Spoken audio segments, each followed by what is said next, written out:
మొలోషియా అనేది ఒక మైక్రోనేషన్. అంటే ఇది ఒక చిన్న ప్రాంతం. దీనికి సొంతంగా దేశం అని చెప్పుకుంటుంది కానీ అంతర్జాతీయంగా ఏ ఇతర దేశాలు దీన్ని గుర్తించలేదు.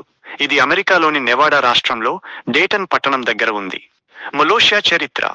స్థాపన 1977లో జేమ్స్ స్పీల్మన్, కెవిన్ బఫ్ అనే ఇద్దరు స్నేహితులు దీన్ని స్థాపించారు. మొదట దీని పేరు గ్రాండ్ రిపబ్లిక్ ఆఫ్ వెస్ట్ సెలెనియా. అధ్యక్షుడు ప్రస్తుతం కెవిన్ బఫ్ ఈ దేశానికి అధ్యక్షుడు. ఆయన కుటుంబమే ఇక్కడి పౌరులు. మొలోషియా శేషాలు. విస్తీర్ణం. ఇది కేవలం 1.28 ఎకరాల విస్తీర్ణంతో ఉంటుంది.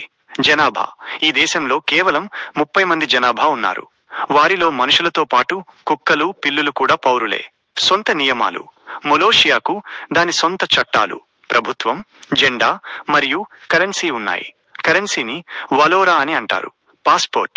ఈ దేశంలోకి ప్రవేశించాలంటే పాస్పోర్ట్ తప్పనిసరి. యుద్ధ ప్రకటనలు. మొలోషియా కొన్ని దేశాలపై యుద్ధాలు ప్రకటించుకుంది.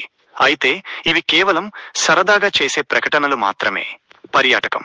ఈ దేశం ఏటా కొన్ని రోజులు మాత్రమే పర్యాటకుల సందర్శన కోసం తెరిచి ఉంటుంది. అధ్యక్షుడు కెవిన్ బఫ్ స్వయంగా పర్యాటకులకు దేశాన్ని చూపిస్తారు.